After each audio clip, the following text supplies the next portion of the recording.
தமிழ்நாட்டில் 6 மாநிலங்களவை இடங்களுக்கு ஜூன் 19 தேர்தல். ஜூன் 2 தொடங்குகிறது வேட்புமனு தாக்கல்.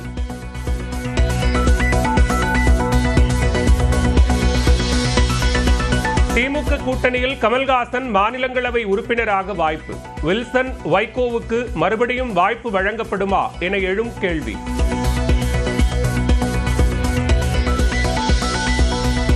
அதிமுகவில் 2 மாநிலங்களவை இடங்கள் யாருக்கு? தேமுதிகவுக்கு உறுதி அளிக்கவில்லை என இபிஎஸ் கூறியிருந்த நிலையில் அன்புமணி வந்தால் வாய்ப்பு வழங்கப்படுமா? அதிமுகவிடம் மாநிலங்களவை சீட் கேட்பது குறித்து தலைமைதான் முடிவு செய்யும். பாஜக மாநில தலைவர் நயினார் நாகேந்திரன் நியூஸ் 18க்கு பேட்டி. மாநிலங்களவை தேர்தல் அறிவிக்கப்பட்டிருக்கு, எப்படி பாக்குறீங்க? பாஜக எங்கள்கிட்ட இருக்குது 4 சட்டமன்ற உறுப்பினர்கள். அதிமுகவுடன் எதுவும் இடங்கள் பெற வாய்ப்பு இருக்கா? அவங்களுடைய அதை பற்றி எங்களுடைய தலைமை தான் முடிவு செய்யும். நாடு முழுவதும் ஒரே வாரத்தில் 4 மடங்கு உயர்ந்த கொரோனா பாதிப்பு. கடந்த வாரம் 257 பேருக்கு தொற்று இருந்த நிலையில் 1009 உயர்வு. தமிழ்நாட்டில் ஒரு வாரத்தில் 3 பேருக்கு மட்டுமே கொரோனா பாதிப்பு. கடந்த வாரம் 35 பேர் பாதிக்கப்பட்ட நிலையில் தொற்று குறைந்தது. தொற்று பரவல் உள்ள இடங்களில் பொது நிகழ்ச்சிகளுக்கு கட்டுப்பாடு. கொரோனா பரவல் உள்ள சூழலில் பொது சுகாதாரத்துறை அறிவுறுத்தல். முத்துப்பேட்டை, நத்தம், மானாமதுரை உள்ளிட்ட இடங்களில் 11 புதிய அரசு கலை மற்றும் அறிவியல் கல்லூரிகள் முதலமைச்சர் மு.க. ஸ்டாலின் தொடங்கி வைத்தார்.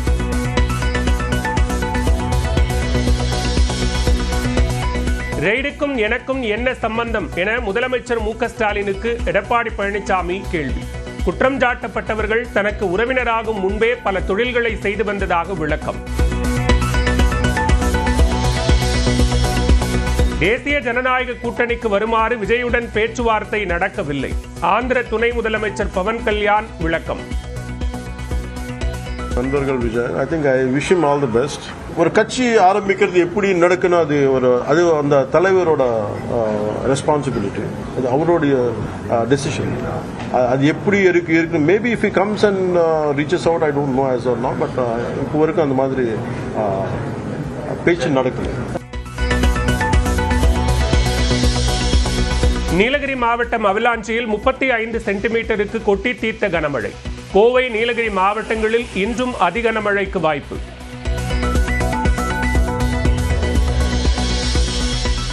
சேலம் கோரிமேட்டில் திடீரென வெடித்த மின் மாற்றி. வீட்டில் இருந்த பொருட்கள் எரிந்து சேதம்.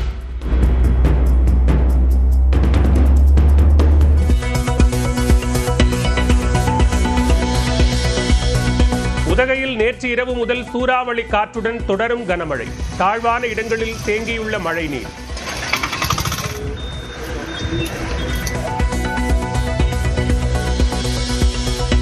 சென்னை திருவான்மியூரில் எஸ்பிஐ ஏடிஎம்மில் நூதன கொள்ளை.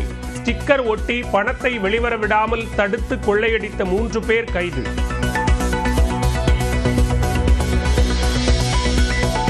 கடைகளில் தமிழ் பெயர் பலகை வைக்க அவகாசம் வழங்குவது குறித்து பரிசீலிக்க வேண்டும். மே 30ஆம் தேதியுடன் அவகாசம் நிறைவடையும் நிலையில் சென்னை மாநகராட்சிக்கு உயர்நீதிமன்றம் உத்தரவு. கோவை நல்லூர் வயலில் குடியிருப்பு பகுதிக்குள் புகுந்த காட்டு யானை. வீட்டை இடித்து சேதப்படுத்தும் காட்சி வெளியாகி பரபரப்பு.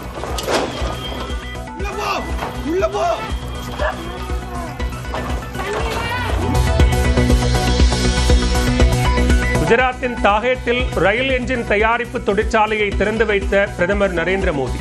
9000 HP திறன் கொண்ட என்ஜின்களை தயாரித்து ஏற்றுமதி செய்ய திட்டம். உலகின் 4வது மிகப்பெரிய பொருளாதார நாடாக இந்தியா முன்னேறி உள்ளது என்று நிதி ஆயோக் தலைமை செயல் அதிகாரி சுப்பிரமணியம் தெரிவித்துள்ளார். இதனால் ஏற்பட போகும் பயன்கள் என்ன? பார்க்கலாம் இந்த செய்தி தொகுப்பில்.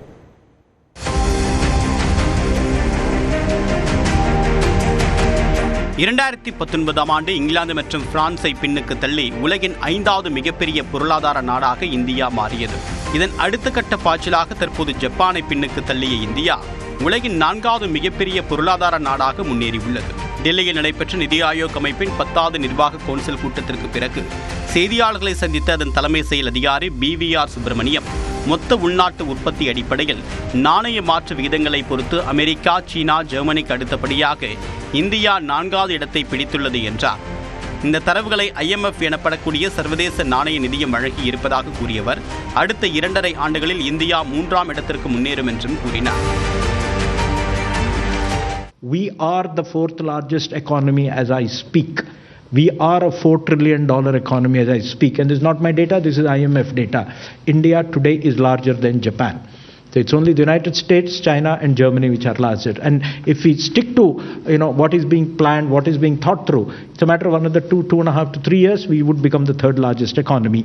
இந்தியாவின் பொருளாதாரம் $4 trillion, அதாவது இந்திய ரூபாய் மதிப்பில் சுமார் 340 லட்சம் கோடியாக உள்ளது. இதனால் இந்தியாவில் பன்னாட்டு நிறுவனங்கள் அதிக அளவில் முதலீடு செய்யக்கூடிய சூழல் ஏற்பட்டுள்ளது. மேலும் உலகளாவிய வர்த்தக விதிகளை அமைப்பது, காலநிலை மாற்றம் தொடர்பான பேச்சுவார்த்தைகள் ஆகியவற்றில் இந்தியாவின் கை ஓங்கி இருக்கும்.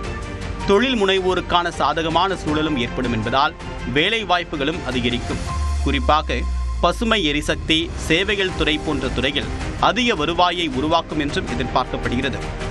வரி வருவாய் அதிகரிப்பு, செலவழிக்கக்கூடிய திறன் உயர்வு, தொழில்நுட்ப வளர்ச்சி ஆகியவை சாதகமான சூழலாக பார்க்கப்படுகிறது. அடுத்த 2 ஆண்டுகளில் இந்தியா வேகமாக வளரும் பெரிய பொருளாதாரமாக இருக்கும் என்று சர்வதேச நாணய நிதியம் கணித்துள்ளது. அதாவது இந்திய பொருளாதாரத்தின் வளர்ச்சி விகிதம் 2025ஆம் நிதியாண்டில் 6.2%, 2026இல் 6.3 விழுக்காடாகவும் இருக்கும் என்று எதிர்பார்க்கப்படுகிறது. அதே சமயம் நாட்டின் தனிநபர் வருமானம் வளர்ந்த நாடுகளை விட மிக குறைவாகவே உள்ளது என்று நிதி ஆயோக் அமைப்பின் தலைமை செயல் அதிகாரி சுப்பிரமணியம் குறிப்பிட்டுள்ளார். சமத்துவமின்மை சவாலாக இருப்பதாக கூறியவர், சுகாதாரம், கல்வி மற்றும் உள்கட்டமைப்புகளில் குறிப்பிடத்தக்க முன்னேற்றம் தேவைப்படுவதாகவும் தெரிவித்துள்ளார். இந்நிலையில் இந்தியாவிற்கு முந்தைய இடத்தில் உள்ள ஜெர்மனியின் பொருளாதாரம் $4.74 டிரில்லியன் உள்ளது. அதாவது இந்திய ரூபாய் மதிப்பில் சுமார் 404 லட்சம் கோடியாகும். அதேபோன்று 2ஆம் இடத்தில் உள்ள சீனாவின் பொருளாதார மதிப்பு 1637 லட்சம் கோடியாக உள்ளது. 30.51 டிரில்லியன் அதாவது இந்திய ரூபாய் மதிப்பில் 2598 லட்சம் கோடியுடன் முதலிடத்தில் உள்ள அமெரிக்காவின் பொருளாதார மதிப்பு இந்தியாவை விட 7 மடங்கு அதிகமாகும். இந்தியாவில் கொரோனாவோட 2 புதிய வகை தொற்று பரவல் அப்படிங்கிறது அதிகரிச்சிருக்கு. இந்த தொற்று பரவல் அப்படிங்கிறது அச்சப்படக்கூடிய ஒன்றாக இருக்கா அப்படிங்கிறதுக்கு உலக சுகாதார அமைப்பு தெரிவித்திருக்கக்கூடிய புள்ளி விவரங்கள்லேருந்து பார்க்கலாம். உலக சுகாதார மையத்தோட VUM அப்படிங்கிற ஒரு பிரிவு சொல்றாங்க, அதாவது வேரியன்ட் அண்டர் மானிட்டரிங். இது கண்காணிப்புக்குள்ள இருக்கக்கூடிய ஒரு பிரிவு வகையை சேர்ந்தது தான். அதனால இது பயப்பட தேவையில்லைங்கிறது தான் இதனுடைய புரிதல். அடுத்தபடியாக பார்த்தோம்னா இந்த தொற்று பரவல் அப்படிங்கிறது சீனாவில் முதல்ல தொடங்கி அதன் பிறகு சிங்கப்பூர், ஹாங்காங் போன்ற பகுதிகளில் அதிக அளவில் பரவ ஆரம்பித்து தற்போது இந்தியாவிலையும் பரவ தொடங்கியிருக்கு அப்படிங்கிறது பார்க்க முடிகிறது. மிக முக்கியமாக இந்த தொற்றிற்கு NB.1.8.1 அப்படிங்கிற வகைப்படுத்துறாங்க. சரி, அப்படின்னா என்ன அப்படின்னு பார்த்தோம்னா, கொரோனாவோட முதல் அலை இருந்தது இல்லையா, அது மாதிரியே இதுக்கு மியூட்டேஷன்ஸ் அதிகம் அப்படின்னு சொல்றாங்க. உருமாறக்கூடிய தன்மை அதிகம் கொண்டதாக இருக்கிறது இந்த தொற்று வகை. இது எந்த குடும்பத்தை சேர்ந்தது அப்படின்னு பார்த்தோம்னா XDV.1.5.1 அப்படிங்கிற குடும்ப வகையை சேர்ந்ததுன்னு சொல்றாங்க. இது ஏற்கனவே 2022 வரைக்கும் இந்தியாவில் பரவலாக இருந்த ஒமிக்ரான் குடும்பத்தினுடைய ஒரு வகை திரிபு அப்படிங்கிற மாதிரியான தன்மையிலும் சொல்லப்படுகிறது. அது மட்டும் இல்லாம சமீபத்தில் மிகப்பெரிய ஒரு தொற்று பரவல் அதிகரித்த காலகட்டத்தில் இருந்த JN1 வகை கொரோனாவை விட இது 6 மடங்கு வீரியம் குறைவான தன்மை கொண்ட ஒரு வைரஸ் தொற்று அப்படிங்கிறதும் குறிப்பிடப்பட்டிருக்கு. அது மட்டும் இல்லாம உலக அளவில் இந்த வகை கொரோனா தொற்று 22 நாடுகளில் மாதிரிகளாக சேகரிக்கப்பட்டு அது ஆய்வுக்கு உட்படுத்தப்பட்டு வருகிறது. ஏன்னா பெரிய அளவில் அதனால பாதிப்புகள் இல்லை அப்படிங்கிற பட்சத்திலையும் அது கண்காணிப்பு பிரிவில் இருக்கிறதுனால இது மேற்கொள்ளப்படுகிறது. அந்த வகையில் ஒட்டுமொத்தமாக இதனுடைய பரவல் விகிதம் பார்த்தோம்னா 10.7% இருக்கிறது.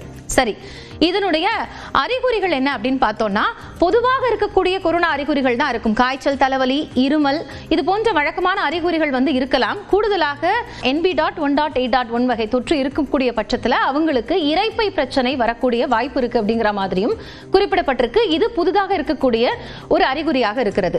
அது மட்டும் இல்லாம கொரோனா 1 மாதிரியே இதுலயும் வாசனை உணர்வக்கூடிய அந்த தன்மை இருக்காதுங்கிறதும் முக்கியமான ஒரு அறிகுறியாக பார்க்கப்படுகிறது. ஆனா ஒமிக்ரான் தொற்று அளவிற்கு இந்த தொற்றை கண்டு அச்சப்பட தேவையில்லை அப்படிங்கறதையும் உலக சுகாதார அமைப்பு தெளிவுபடுத்தியிருக்காங்க. இதே மாதிரி தான் LF.7 அப்படிங்கிற புதிய வகை கொரோனா தொற்று பரவலும் இந்தியாவில் அதிகரித்திருக்கிறது. இந்த கொரோனாவும் பார்த்தோம் அப்படின்னா ஏற்கனவே இருக்கக்கூடிய அந்த கொரோனாவினுடைய துணை பிரிவை சேர்ந்தது அப்படின்னு தான் சொல்லப்படுகிறது. இதுவும் உலக சுகாதார நிறுவனத்தின் அந்த VUM அப்படின்னு சொல்லப்படக்கூடிய வேரியன்ட் அண்டர் மானிட்டரிங் அந்த பிரிவில் இருக்கிறது. அது மட்டும் இல்லாம குஜராத்தில் மே 2025 இந்த வகை தொற்று முதல்ல கண்டறியப்பட்டிருக்கிறது. இது இப்போ வரைக்கும் ஸ்டேபிளா இருக்கிறதுனால இது பற்றின ஒரு பெரிய அச்சம் தேவையில்லை அப்படிங்கறதையும் மருத்துவர்கள் அறிவுறுத்துறாங்க. அது மட்டும் இல்லாம இதுவும் JN1 அந்த திரிபு குடும்பத்தை சேர்ந்தது அப்படிங்கிறதுனால ஏற்கனவே முன்னாடி இருக்கக்கூடிய அந்த புதிய வகை தொற்றுக்கு என்னென்ன பாதிப்புகளால் இருக்குமோ அதே மாதிரியான பாதிப்புகள் இதுலயும் இருக்கும். உதாரணத்துக்கு காய்ச்சல், லேசான சளி அப்படிங்கிறது தென்படலாம். கூடுதலாக ஏற்கனவே அந்த வகை தொற்றுல இரைப்பை பிரச்சனை இருந்த மாதிரி இதுல செரிமான தொந்தரவு இருக்கிறதுக்கான வாய்ப்பு இருக்கு. உடல் வலி அப்படிங்கிறது கூடுதலா இருக்கும் அப்படின்னு அறிகுறிகளாக சொல்லப்பட்டிருக்கு. சரி, இதை பொதுவாக தவிர்க்கக்கூடிய வழிமுறைகளாக சொல்லப்பட்டிருக்கிற அந்த முகக்கவசம், கை கழுவுதல் இது எல்லாத்தையும் பின்பற்றினாலே தொற்றை தவிர்க்கலாம் அப்படிங்கறத குறிப்பிட்டிருக்கக்கூடிய உலக சுகாதார மையம் இந்த பரவலை கண்டு பெரிய அளவில் அச்சப்பட தேவையில்லை. ஏன்னா இது மற்ற தொற்று வகைகளை காட்டிலும் வீரியம் குறைவாக இருக்கக்கூடிய தன்மை கொண்டது அப்படிங்கிற ஒரு ஆறுதலான தகவலையும் தெரிவிச்சிருக்காங்க.